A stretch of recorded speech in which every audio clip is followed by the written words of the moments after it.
Hello, St. Anne's. My name's Susan Thaxton, and I am the treasurer. And as you know, we are in the stewardship season, so here is your annual stewardship pitch from the treasurer. Um, this has been a crazy year, as you all know. We could not have seen this coming. I don't think it's gone to anyone's plan, and it certainly did not go to our church's plan for 2020.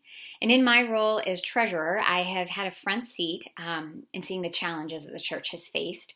And I've been amazed at the adaptability, at the innovation, and the unwavering commitment of Manoj, Dion, Kirsten, Ernie, Connie, Amy, Caprice, Paul, and Alyssa, and all that they have demonstrated to ensure that St. Anne's continues to serve this congregation and this community at a time when it is needed more than ever and in very different ways. I know I personally am very grateful for that because I know how important it has been for me to have had St. Anne's to be an anchor in my life this past year when there are a few other things that can rely on as being a constant. As treasurer this past year, I've also had the opportunity to be blown away by the generosity of this parish when that generosity has really been needed. Way back in April, we were creating financial forecasts to try to understand and plan for the potential impact that a significant drop in giving and therefore a significant drop in our overwhelmingly primary source of income could have. And we were fully preparing for that. But those who have been able to continue giving have done so, and some have even been able to give more than they had planned and chose to increase their giving. And this generosity has allowed the church to be an anchor for so many in our community during a really challenging time. One thing I have learned, and I'm sure that many of you know this, is that you can understand a lot about an organization by how they choose to spend their money. It's a good indicator of an organization's values and the resulting priorities. And that becomes even more apparent in times of challenges. The resources get tighter, decisions that are difficult need to be made, and priorities become clear. And in looking at how St. Anne's has determined to spend money this past year, I think our priorities have been clear, and we have stated who we are as a parish and what we value. First, we recognize the incredible importance of our ability to be a faith community and serve as the very foundation of who we are, and everything else flows from this. This idea of community can't be glossed over in a time where people have had no choice but to be more isolated and potentially disconnected, but at the same time have such a need to be connected, and particularly to be connected to their own faith and have the ability to connect with others by participating in their faith together. And in order to make this happen, we've made some significant investments these past 6 months to ensure that regardless of where people are, they can actively participate in the St. Anne's faith community. For those like me who have benefited from this, it may seem like it's just been this gradual progression of a clear video and improving sound, but I can assure you that it did not magically happen, and I can also assure you that it was not free.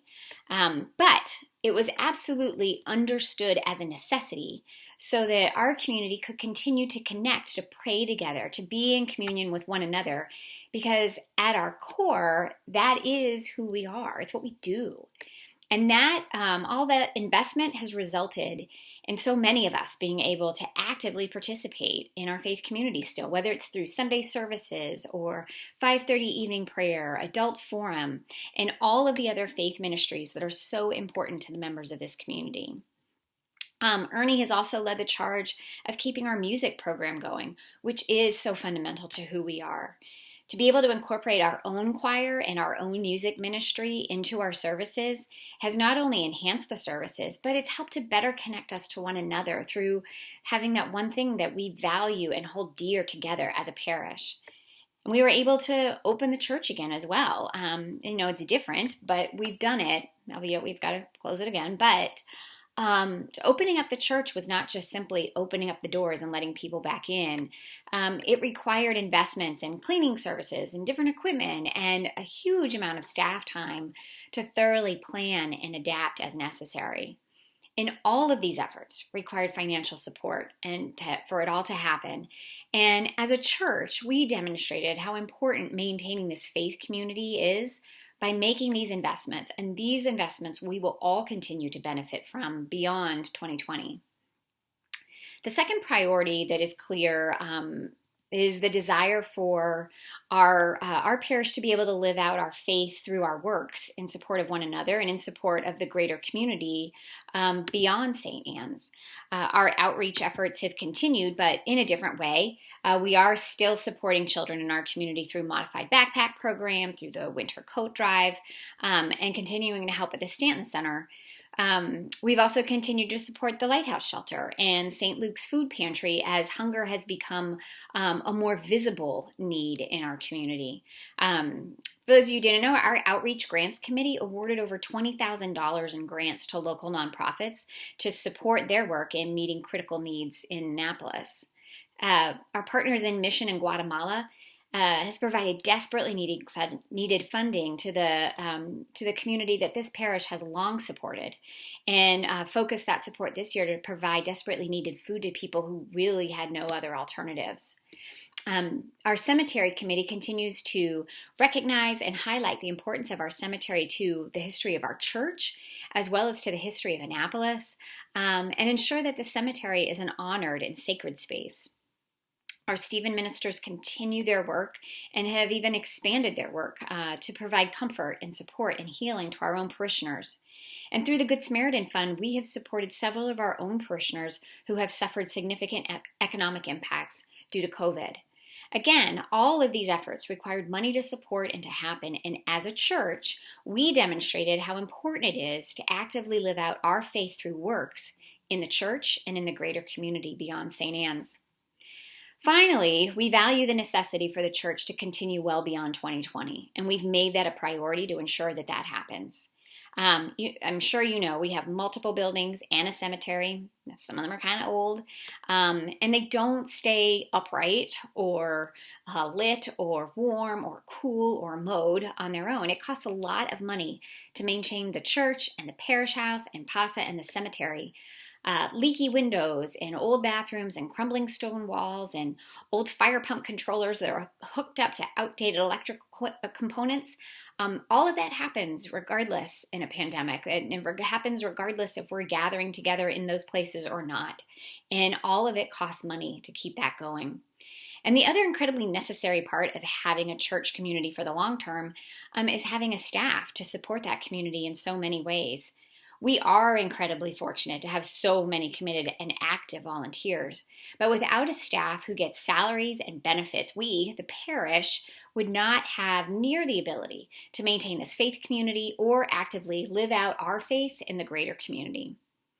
So those are the values and priorities we have demonstrated as a church community through our financial decisions this past year. And we don't anticipate our priorities will be that different in 2021.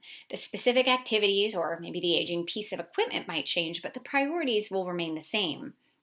And we are optimistic that we will be back to normal activities at some point in 2021. The need to financially support these priorities regardless is just as great as it has been, and maybe even more so.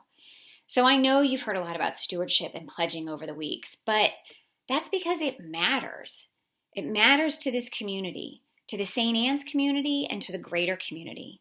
And without financial commitments from members of this community, our ability to serve this community will not exist. I fully recognize and understand that there are people in this community who are not in place right now to make financial commitments for 2021. For those of you who have already pledged, thank you. Thank you for your support and for helping us be able to plan and determine how we will meet our priorities for 2021. For those of you who are able and have not yet done so, please do pledge. Hopefully you do it for St. Anne's because it benefits the church, but I truly hope that you do it because it benefits you as a member of this community. I know I experienced that for myself and for my family, and I hope that you do too. So thank you for your time. I hope you all stay healthy. I really, really hope that we can all gather again soon to worship together in this faith community. And thank you for all of your support of St. Anne's.